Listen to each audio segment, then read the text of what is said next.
Israel और Iran, ये दो देश एक दूसरे को मिटा देना चाहते हैं, लेकिन सवाल ये है ऐसा क्या हुआ कि ये दुश्मनी की आग 40 साल से जल रही है और हर दिन और खतरनाक बनती जा रही है। 1979 से पहले ईरान और इजराइल दोस्त थे। हाँ, ये सच है। इजराइल को तेल ईरान से ही मिलता था और दोनों के रिलेशन काफ़ी नॉर्मल थे, लेकिन फिर आया इस्लामिक रिवॉल्यूशन और ईरान बना एक कट्टर इस्लामिक मुल्क।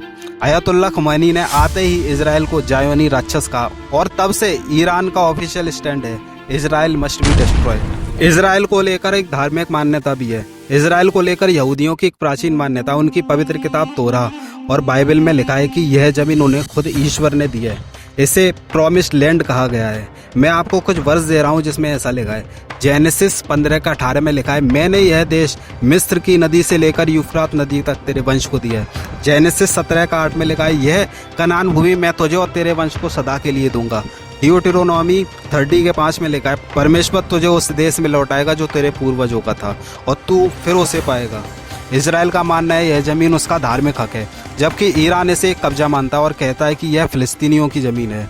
इसीलिए ईरान हमास और हिजबुल्लाह जैसे ग्रुप्स को समर्थन देता जो इजराइल पर रॉकेट्स दागते हैं। ईरान का मकसद साफ है, मिडल ईस्ट से इजराइल को मिटाना, और इजराइल को डर है कि अगर ईरान के पास न्यूक्लियर बम आ गया तो एक दिन वो तेल अवीव पर गिर सकता है। इजराइल ने कई बार ईरान के न्यूक्लियर प्लांट्स पर हमला किया है, साइंटिस्ट को मार गिराया और साइबर अटैक भी किए।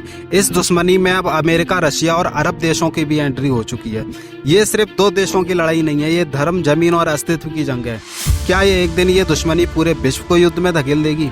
सच्चाई जाननी है तो जियो पॉलिटिक्स को अभी सब्सक्राइब करो। ऐसे ही अनसुने लेकिन जरूरी सच आपको जियो पॉलिटिक्स पर ही मिलेंगे।